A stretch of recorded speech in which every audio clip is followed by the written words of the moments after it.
Hello, CORE team. Like many of you, I attended the candlelight service at CORE. I went to the 11 p.m. service on Christmas Eve because I love when it ends and it is Christmas morning. This year was a little hairy as the fog was intense, if any of you were there.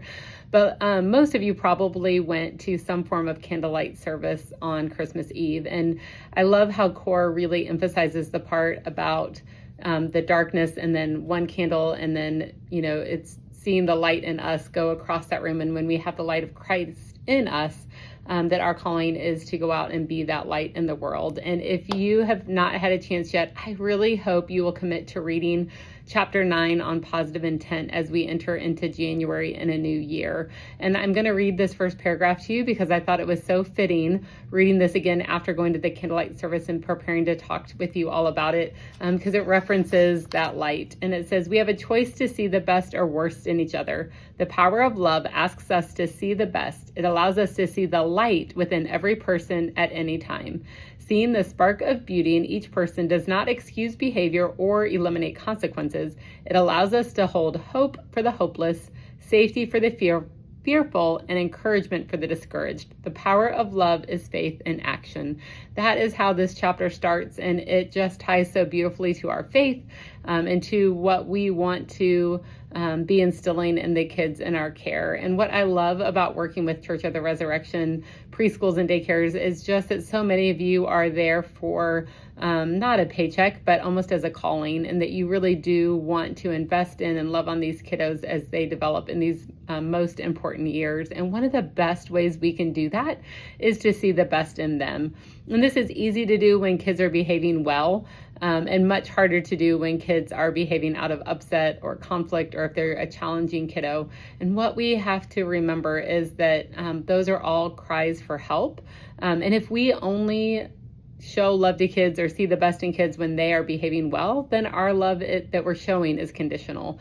And when we are really struggling with a kiddo who has challenging behaviors and we are seeing negative intent in them and thinking that they're doing it to be bad or to upset us or because they're mean, that we are helping them that become the messaging in their head. And we are creating that self-fulfilling prophecy. Whereas if we think of them as selfish, or we think of them as a bully or mean or confrontational, the more we treat them that way, whether it's verbally with the ways we respond or non-verbally, just in how we respond to them, maybe opposed to a more well-behaved kiddo in the class, they're going to start to see themselves in the way that we treat them, or by the way that we treat them, and really start developing those message centers in their brain. The great news is from birth to 5, they're still creating all these CD-ROMs, as Conscious Discipline calls them.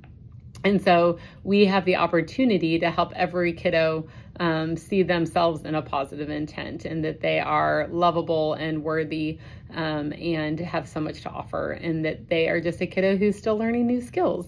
And so this chapter, again, I cannot recap it for you enough in a video.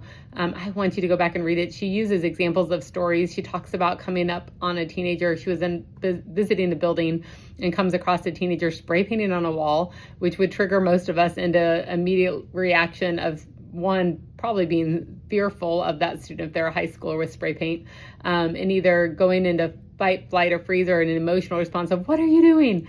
And instead she calmly takes a deep breath and is like, "Wow, you must be having a hard day by what you're writing on the wall," and allows him to relax and talk about what's happening. And it's just amazing the different response of having this positive intent and seeing him spray painting a wall as a cry for help, and that something is not going well in his world versus he's just a bad kid doing a bad thing.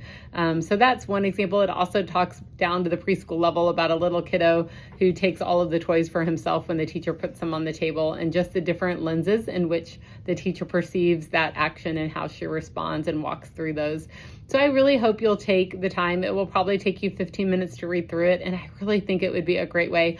First of all, I want you to know that I think all of you do this well already, but I think it's a great reminder because none of us do it perfectly. And the other benefit is that if you are married or have your own kids or siblings, or family members, nieces, nephews, friends, these same skills and tools that we are reading about here that will help us in our classrooms are going to help us in all of our relationships. And the best part is that it actually has health benefits for ourselves as well. When we can have our default be that we don't know the pure motivations of other people and that they're just doing the best they can with what they have today, and we can stay in the present and not just immediately mistrust or put negative motivations behind people's actions and stay curious instead, it can really help keep our own well-being in check. It helps keep us from being distrustful or stressed or depressed and anxious.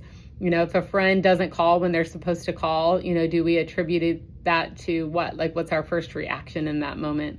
Or if our spouse comes home and has forgotten to pick up something at the store that we had asked them to, is our first response to be angry and upset that they didn't do that, or to say, gosh, I wonder what is going on in their mind that made them forget that.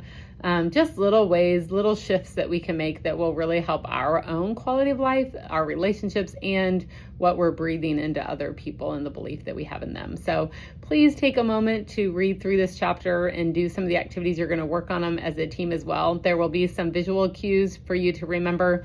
The language this month is the ACT process, which allows us to really take what happens. So if a child sometimes ignores you, let's say when you're asking them to do something, shifting from he's being disrespectful to instead thinking, gosh, he has a hard time stopping a fun activity and could use my help. And so we're going to acknowledge their desire. Oh, you wanted to keep playing. Clarify the skill, put the ball in the bin and grab your backpack, and then take the time to practice. Here, let's do this together to practice. So you're going to acknowledge, clarify, and take time to practice. And that acknowledge part is acknowledging what you in a positive way. What could be a positive reason? Again, the kiddo who steals all the bears, oh, you wanted to make sure you had enough. Here, let's count out 10 for you and then 10 for each of your friends. Instead of saying, you're taking all the bears, shouldn't your friends get some bears? And again, now you're putting that negative message on him. So read the examples, talk about it with the staff. You guys are going to get opportunities to practice.